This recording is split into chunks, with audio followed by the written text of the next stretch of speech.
So a quick overview of our agenda for tonight. We want to give a quick update on the project and an overview, just in case if this might be your first time coming to one of these meetings, or if you just want a quick refresher. And then we'll be giving all the information and details that we have right now about the upcoming construction activities, impacts, kind of days and times that we're looking at construction taking place. And then the town will also present about the individual service laterals, which we've gotten a couple questions about over the past couple of weeks. So hopefully we can answer those questions that you might have here. And then we'll have quite a good chunk of time to answer questions, and we'll take your questions through a couple different ways, which I'll go over in just a second. And then we'll wrap up with some next steps and make sure that all of you know how you can stay informed about construction activities throughout the project.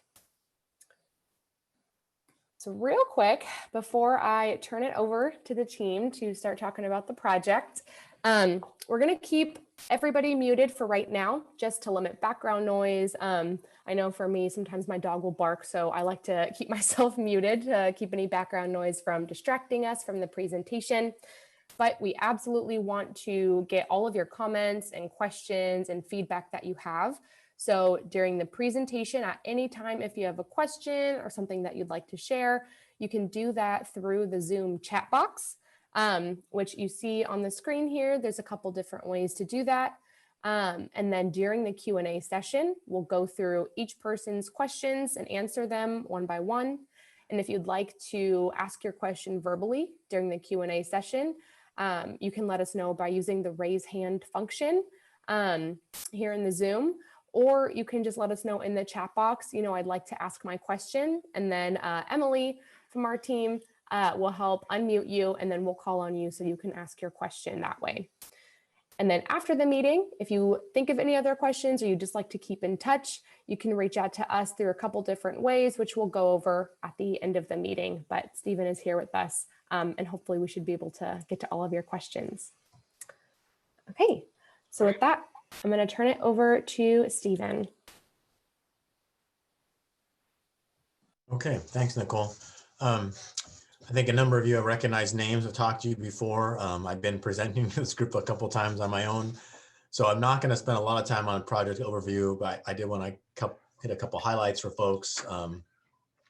Just in general, here's the map of the project site. We're undergrounding utilities on Tiburon Boulevard, on Rock Hill, on Hawthorne, on Hillary, on Mar Vista, on Del Mar. So it's everywhere within the boundary district or boundary shown on that map. There's about 103 parcels, a few of which are sliver parcels, not buildable, but nonetheless, that's the count. I think around 88 or so of those actually require undergrounding of their own individual service laterals. So some folks already have their service laterals undergrounded, but the majority of them are not. That's kind of the general scope, is just to go in, underground the overhead utilities in this area, restore the paving, remove the poles, and yeah, that's the scope. So recently we awarded the construction contract at council to Ranger Pipeline. We issued a notice to proceed to them for the preliminary work. So this is anything that's not ground disturbing. So just to get them started on the submittals and an encroachment permit with Caltrans and some of the other kind of preliminary things, developing a schedule so that they can kind of hit the ground running. And our plan is to get them started with ground disturbing work as soon as the bond sale finalizes and closes. So council has authorized the bond sale. That just happened recently. And let's see, is that is. Want to talk about finances? Yeah, we can go to the next one. Okay. So current total project cost estimate, just under $9.9 million. Of that, the assessment district cost is about $9 million, 9.1. The balance of that is being funded by the town, either because the town agreed to provide some contribution to the undergrounding project or to pay for paving work that is the town's responsibility.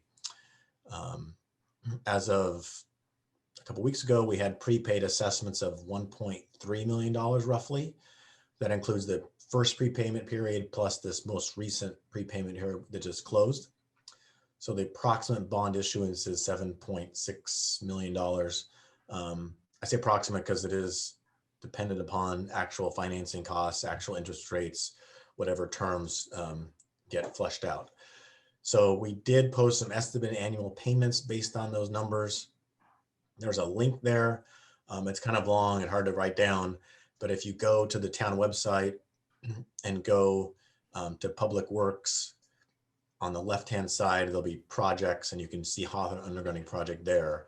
And then the page will come up for Hawthorne Undergrounding and you can find it on those pages. So if you wanted to see an estimated payment based on where we're thinking interest rates were going to be a few weeks ago, you can look that up there.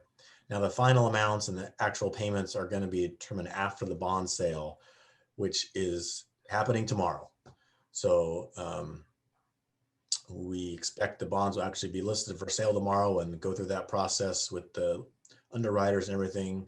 And I think the final closing of all that stuff takes another week or so, but the actual sale and pricing will happen tomorrow through whatever the whatever financing mechanism or sales mechanism that is. I don't fully understand how they sell bonds, but it's happening tomorrow, and that will determine the actual interest rate for those bonds and the final amount for the bond issuance.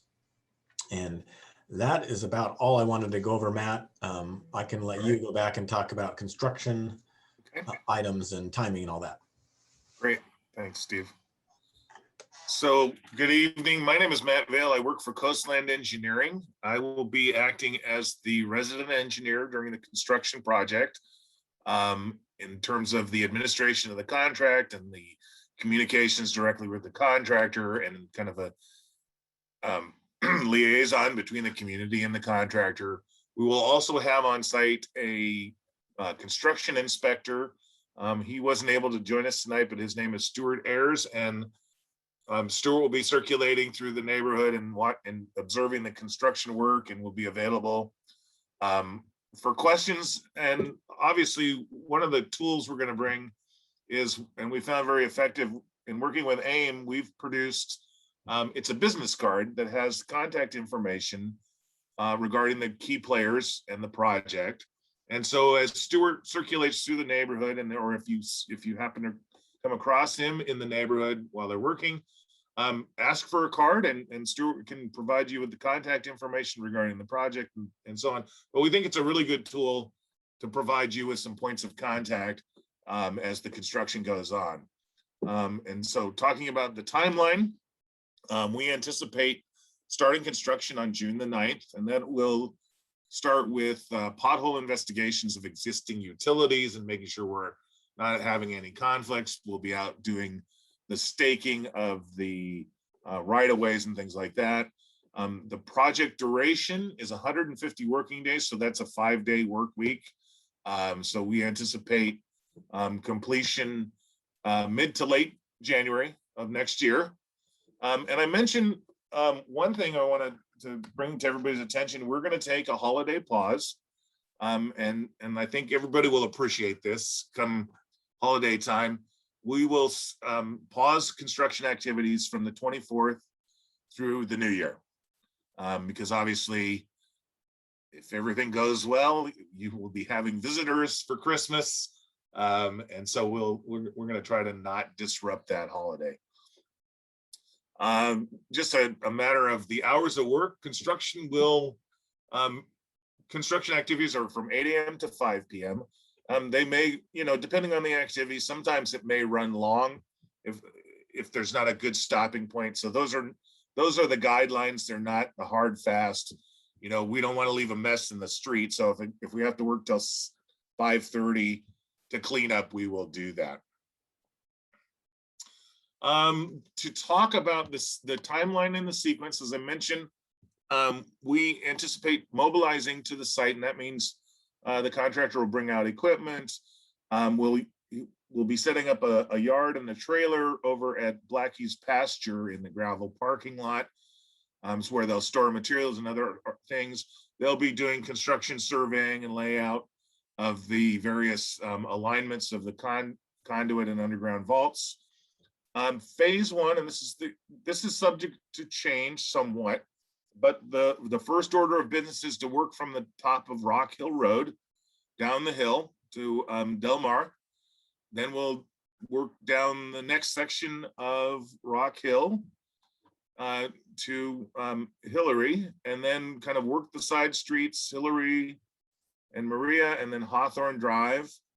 And then lastly, although when I say subject to change, presuming that we can get Caltrans to issue an encroachment permit, which is what's required in order to work in a state highway, which is Tiburon Boulevard, obviously.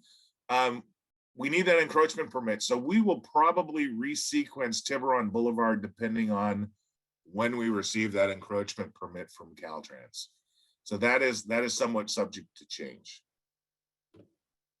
But we anticipate, as I say, we anticipate finishing up in January. Individual service laterals. So this is the work. I mean, obviously, all work is going to affect the residents of the district because we're going to have road closures and traffic controls, etc. But I want to talk a little bit about the individual service laterals, which are those plats that you receive. This is basically the utility connection between the joint trench system and your home. The services that are going to be brought into your home are the electrical power, telecommunications, and the cable service. Contractor selection is a critical element of this. I know that the town has provided a cost proposal from Ranger Pipeline, who is our general contractor.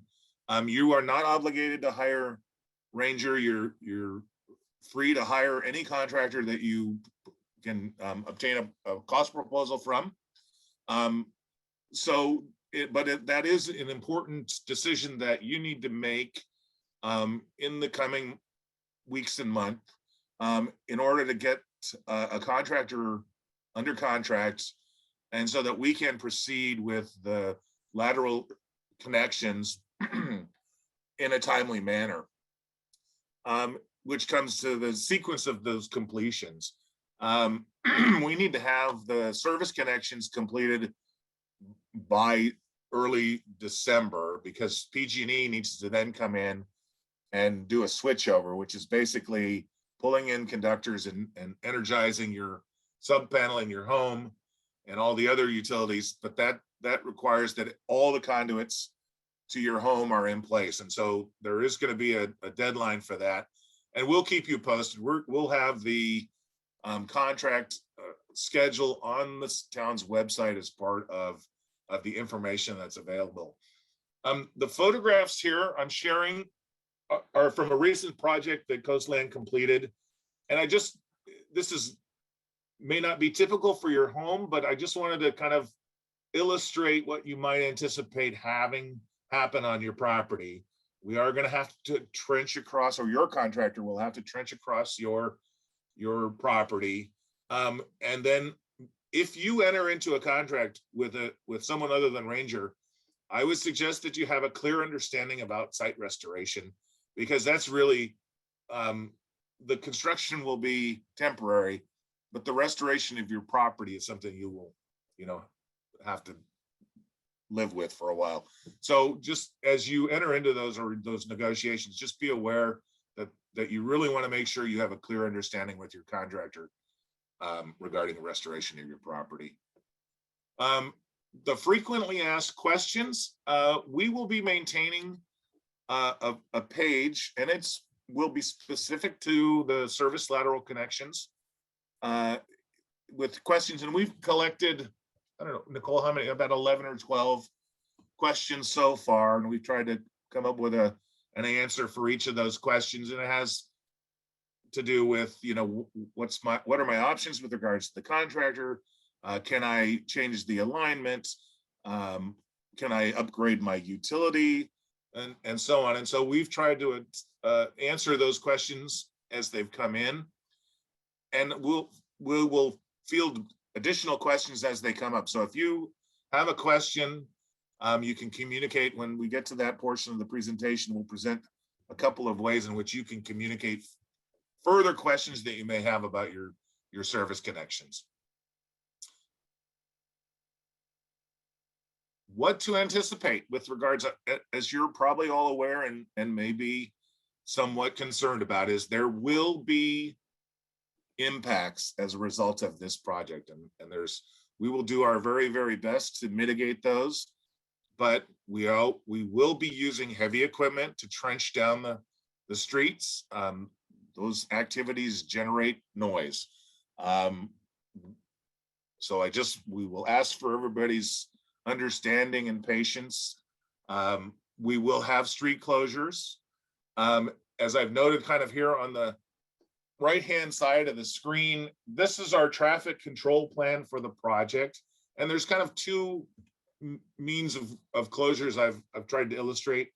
The lower moving working area here on the T intersection, that's going to be the traffic closures that you're most likely to encounter. As the contractor works down your street, he will be blocking off the street in the area where he is immediately working. And so there will be limited access in and out of your driveway during the workday. So as we move through town, and that's why we want to keep everybody informed, so that you can be aware of if there's going to be a limitation to your getting in and out of your driveway, you can plan ahead. And that's our goal, is to let you know when you can anticipate being inconvenienced. The other thing, obviously, and I've been through the neighborhood, there's a lot of street parking, and I completely understand. I have a vehicle parked out in front of my house, and that's a situation we're going to have to ask for your cooperation, because the contractor will need the full width of the street to perform his work.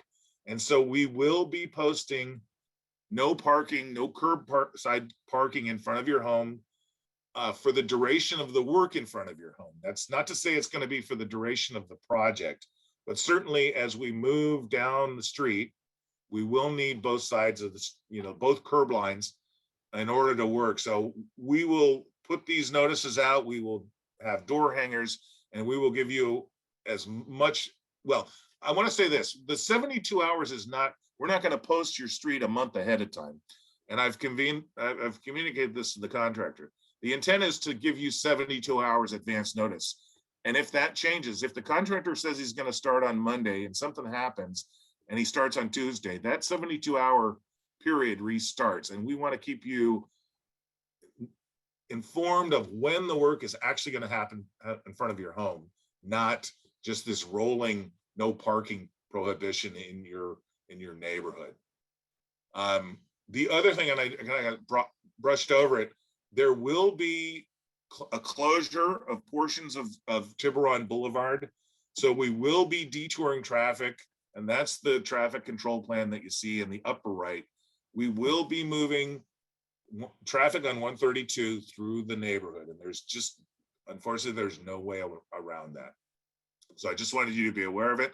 We've been contacted by a community member with some really good suggestions about traffic safety, and we're going to take those under advisement and provide that to the contractor as, and obviously if things are unsafe, we're going to make changes in traffic control. So we appreciate the feedback, and we're going to incorporate some of those comments into our actual performance of the work. I think that's pretty much what I have. So Nicole, you want to talk about how they can stay in contact with the project team? Yes. Okay. So there are quite a few ways that you can stay updated during construction. And what I think we'll do is we'll send out a follow-up email to everybody who is in this meeting right now, and everybody who registered who may not have been able to, and we'll put all of this in the email. But a couple different ways. First, you can sign up to receive our email notifications if you haven't already. If you're in this meeting, then we have you signed up. So, but if you know a neighbor or someone else who wasn't able to make it tonight, let them know, and we can make sure that they are on our email distribution list so we can reach you, to let you know about, specific detours or impacts. So we can give you updates on the project as construction goes on. We also have a project hotline, and that phone number is listed here. It's 415 888-9229. And how that works is you'll call that number and leave us a voicemail with your question. And just make sure that you give us your phone number or your email and your name, and we will get back to you within 24 hours, Monday through Friday, to make sure that we can get to your question and give you an answer. And then we also have a project webpage up. So I'll go ahead and link that in the chat box. But again, I'll put this in an email to everybody.